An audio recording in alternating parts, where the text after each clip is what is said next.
क्या कहूँ, कैसे कहूँ। दोस्तों, कभी कभी ऐसा लगता है कि अपने ही आँखों से देखे गए दृश्यों पर विश्वास नहीं होता। कभी ऐसा लगता है कि जो बात हम अपने ही कानों से सुन रहे हैं उन बातों पर विश्वास नहीं होता।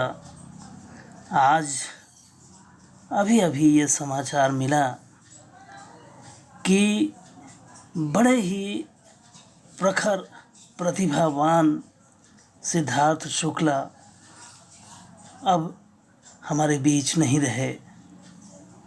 ये दुखद समाचार सुन कर के दिल एकदम से तार तार हो गया। ऐसा लगता है कि इस प्रतिभावान खिलाड़ी के साथ इतना बड़ा अन्याय कैसे हो गया, क्यों हो गया। हम जब कभी ऐसे समाचारों से दो चार होते हैं तो अक्सर ये सवाल उठाते हैं कि आखिर ईश्वर इन प्रतिभावान लोगों के साथ इतना बड़ा अन्याय कैसे करता है, क्यों करता है। बात याद आती है, एक अंग्रेज कवि लॉर्ड बायरन ने कहा कि those whom God love die young। वे जिनको ईश्वर बहुत प्यार करता है वे जल्दी ही इस दुनिया से चले जाते हैं। अरे कविता चाहे जिसकी हो, कविता चाहे जितनी प्यारी हो, लेकिन क्या ये स्वीकार करने लायक लगता है। सिद्धार्थ शुक्ला, जिनसे मेरा परिचय तो कुछ नहीं, लेकिन इस नाम से मैं वाकिफ़ हुआ बिग बॉस के दौरान इनकी प्रतिभा को देखकर। बाद में तमाम स्रोतों से मुझे जानकारी मिली कि ये बहुत ज़्यादा प्रतिभा के धनी हैं। कैसा लगता होगा इनके परिजनों और परिचितों को जब उन्होंने सुना होगा इनके दुखद अवसान का समाचार। ये दुख की घड़ी है। ऐसे में उपदेश जैसी चीज़ प्यारी नहीं लगती है, लेकिन मैं दो एक बातें करना चाहता हूँ इस संदर्भ में जो हर एक के लिए प्रासंगिक होगा। ये दुख की घड़ी में इस तरह की बात करना मानता हूँ मैं कि ठीक नहीं है, लेकिन एक सवाल तो उठता है कि पैसा है, प्रतिभा है, यश है, मान मर्यादा है, मोटर गाड़ी है, कहिए तो पूरा का पूरा ऐश्वर्य है। आखिर किस बात की कमी है कि एक नौजवान हार्ट अटैक का शिकार हो जाता है। सब कुछ है, जितना चाहा उससे ज़्यादा पाया, जितने लोगों से संपर्क किया सबकी आंखों का तारा बन गया, देश दुनिया में अपनी ख्याति अर्जित की। अब क्या पाना रह गया, क्या कमी रह गई कि हार्ट अटैक जैसी स्थिति आ गई। आखिर ये हार्ट अटैक कैसे हो गया, क्यों हो गया। कोई मेडिकल साइंस की बात नहीं है, और वाकई ये मेडिकल साइंस के पास इस प्रश्न का उत्तर नहीं होगा, निश्चित ही नहीं होगा। हम अक्सर गिनती कराने की ज़रूरत नहीं है। अभी कुछ ही दिन बीते होंगे, कुछ महीने बीते होंगे। सुशांत सिंह राजपूत के संदर्भ में जब समाचार मिला तो उनसे संबंधित ही नहीं, गैर संबंधित लोग भी बहुत दुख व्यक्त किए, तमाम प्रश्न खड़ा किए। मैं किसी भी प्रकार के विवादित प्रश्न का उल्लेख यहाँ नहीं करूँगा। सुशांत सिंह राजपूत ऐसी प्रतिभा का अवसान हो जाना सिद्धार्थ शुक्ला जैसी प्रतिभा का अवसान हो जाना, ये तो कुछ ज्ञात नाम हैं जो चर्चा में आ जाते हैं और देश दुनिया में लोग इनके बारे में बात करते हैं। लेकिन तमाम जगहों से अक्सर हमें ये समाचार मिलता है कि इंजीनियरिंग करता हुआ बहुत प्रतिभावान लड़का बहुत कम समय में न जाने किन कारणों की वजह से काल कवलित हो गया। मेडिकल के क्षेत्र में, मैनेजमेंट के क्षेत्र में, बढ़ते हुए औद्योगिक घरानों में देखा जाता है कि अत्यधिक प्रतिभावान लोग न जाने किस तनाव के शिकार होते हैं। बिजनेस में घाटा हो गया, परीक्षा में नंबर कम आ गए, अपने सामाजिक और व्यक्तिगत रिश्तों में खटास आ गई और तनाव के शिकार हो गए। आखिर ये शरीर जिससे हम बहुत पाल पोष करके बड़ा करते हैं, वो माता पिता जो अपने बच्चों को एक वृक्ष की तरह से पाल पोष करके बड़ा करते हैं, इस अभिलाषा में, इस उम्मीद में कि वो बच्चे उनका नाम रोशन करेंगे, उनके लिए उनको बहुत महत्व देंगे। लेकिन ये बच्चे जो इस तरह से तनाव का शिकार होते हैं, जो इस तरह से भावनात्मक कमजोरियों के शिकार हो जाते हैं, आखिर क्यों हो जाते हैं?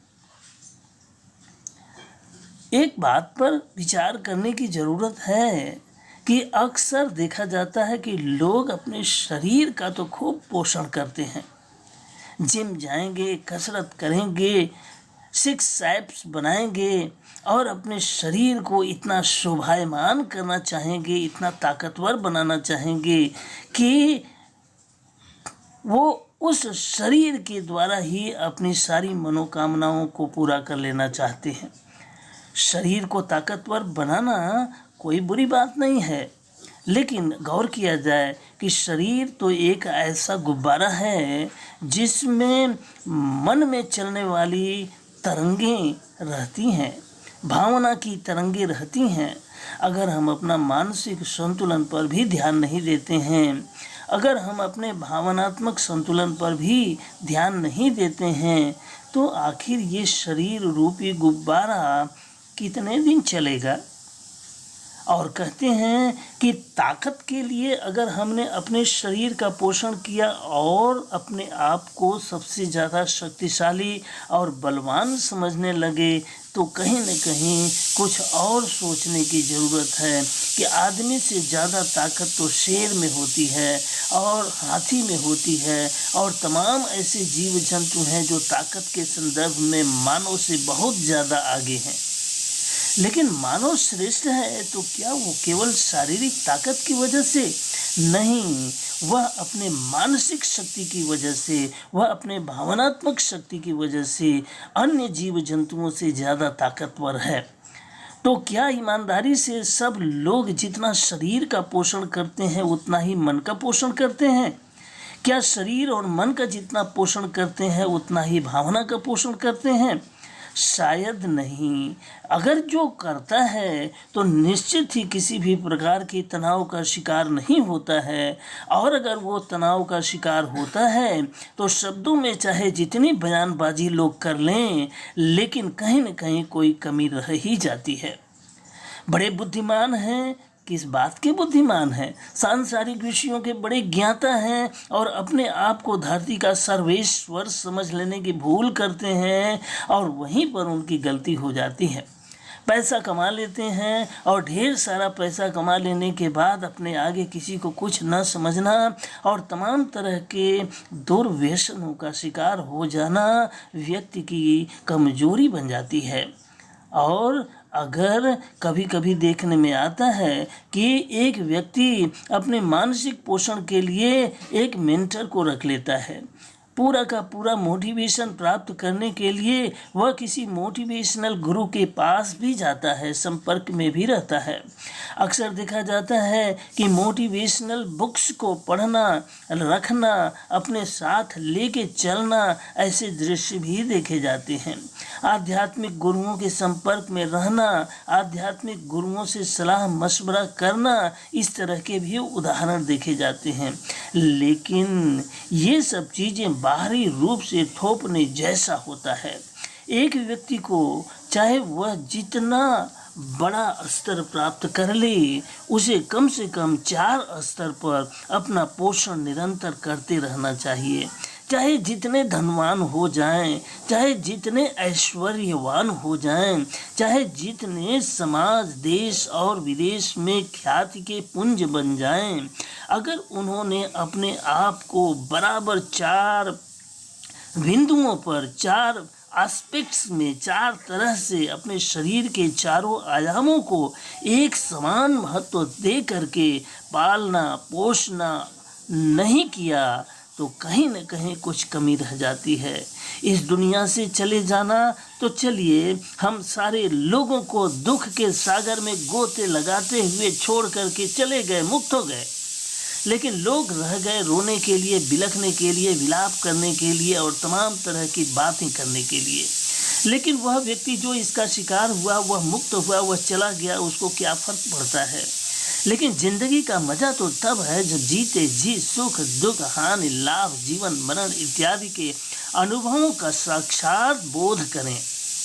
और इसलिए इस बात पर महत्व देने की आवश्यकता है कि वह व्यक्ति चाहे छोटे पैमाने पर पॉपुलर हो, चाहे बड़े पैमाने पर पॉपुलर हो, देश दुनिया में चाहे जितनी ख्याति अर्जित कर ले, धन दौलत चाहे जितना अर्जित कर ले, वह व्यक्ति 4 बिंदुओं पर अपनी पर्सनैलिटी को जांचे, जरूर जांचे। चाहे वो इंजीनियरिंग करता हुआ विद्यार्थी हो, चाहे मेडिकल का एस्पिरेंट हो, चाहे आईएएस और पीसीएस की परीक्षाओं में अच्छी सफलता प्राप्त करने के अभिलाषी हों, चाहे धन दौलत में अत्यधिक धन प्राप्त कर लेने के इच्छुक हों, चाहे सामाजिक प्रतिष्ठा यश मान गौरव इत्यादि के अभिलाषी हों, चाहे जो हों, अगर वो चाहते हैं कि उनके जीवन में पर्याप्त संतुलन बना रहे, तो भौतिक रूप से वो अपने शरीर का यथावत पोषण करें, अनिवार्य है।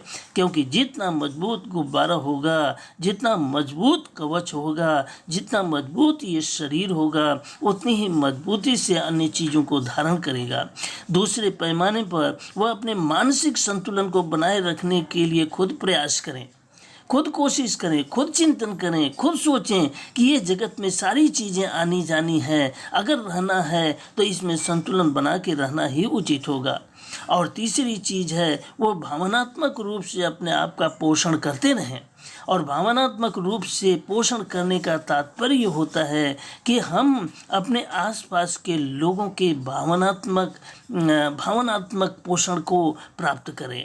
रिश्ते, सामाजिक रिश्ते, पारिवारिक रिश्ते, व्यक्तिगत रिश्ते, देश के प्रति अपनी जिम्मेदारी, समाज के प्रति अपनी जिम्मेदारी का बोध करते रहें। अगर हम ये करते रहते हैं और अपने को बहुत बड़ा और बहुत महत्वपूर्ण समझने की भूल न करें, इस जगत में, इस सृष्टि में, ईश्वर की इस रचना में हर एक का बराबर महत्व है। और जितनी भी उपलब्धियां हैं, ये समुद्र में उठने वाली तरंगों के समान है, उन बुलबुलों के समान है, जिनका उठना गिरना फूटना और फिर से बनना निरंतर जारी रहता है। अपने विचार को इस तरह से पोषण करते रहें और आध्यात्मिक रूप से वह अपने आप का पोषण करते रहें, तो ठीक है। जिन लोगों के लिए, जिन कारणों की वजह से जो अब हमारे बीच नहीं रहे, वो हमें दुख में डुबा करके तो चले गए, कोई बात नहीं। हमें ये सोचना है कि हम क्या करें कि इस तरह की घटना की पुनरावृत्ति न हो। एक सिद्धार्थ शुक्ला, जिसने जीवन को जी करके और जिसने अपने जीवन में सब कुछ पा करके केवल वो नहीं पाया, शायद वो शांति नहीं पाई, शायद जीवन जीने के अनिवार्य स्तंभों का समन्वय करना नहीं सीखा। अगर ऐसे दुख की घड़ी में मैं ऐसी बात कर रहा हूँ, तो विश्वास करें, मेरा एकमात्र उद्देश्य यही है कि लोग सोचें कि ये कुंठा कितने शरीर को खोखला बना दे रही है, ये जो तनाव है कितने प्रतिभावान लोगों को अपने काल का ग्रास बना दे रहा है। ये जो नकारात्मकता है ये कितने परिवार को, समाज को, लोगों को मानसिक रूप से कुंठित कर दे रही है। ये जो नकारात्मकता है आपस में कितना विभेद पैदा कर दे रहा है। ये जो तनाव है, ये जो अवसाद है, कितनी जिंदगियों को समय से पहले ही लील जा रहा है। इस अवसाद रूपी दुश्मन को, इस तनाव रूपी दुश्मन को हमें जड़ से उखाड़ फेंकना चाहिए। लेकिन ये बंदूक की गोली से तो मरेंगे नहीं। इन तनावों को, इन नकारात्मक प्रवृत्तियों को, इन अवसाद की बातों को आखिर कैसे समाप्त किया जाएगा?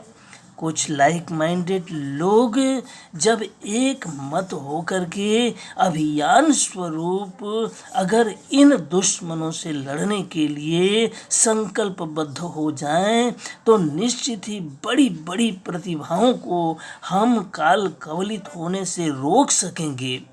विश्वास करें कि ये तनाव, अवसाद और निराशा, हताशा, कुंठा और तमाम ऐसी नकारात्मक शक्तियाँ हमारे जीवन को पूरी तरह से विष से भर दे रही हैं। किसे अच्छा लगेगा? कौन है इस धरती पर जो सिद्धार्थ शुक्ला को जानता हो और दुखी न हुआ हो? क्या हम चाहेंगे कि हमारे और आने वाले अनेक सिद्धार्थ शुक्ला इसी तरह से शिकार हो जाएं? अगर नहीं तो आइए, संकल्पबद्ध होकर के आइए, प्रतिबद्ध होकर के आइए, पूरी प्रतिज्ञा के साथ आइए कि अब हम और अपनी प्रतिभाओं का हनन नहीं होने देंगे। ऐसी प्रतिभाओं को काल के गाल में यूं ही समा जाने नहीं देंगे। फिलहाल तो जैसे दुख का पहाड़ टूट पड़ा है, हम ऐसे दुख की घड़ी में ईश्वर से प्रार्थना करते हैं कि सिद्धार्थ शुक्ला के सभी परिचितों, परिजनों और सभी संबंधित लोगों को इस दुख की घड़ी में सहन शक्ति प्रदान करें और उनकी आत्मा को शांति प्रदान करें।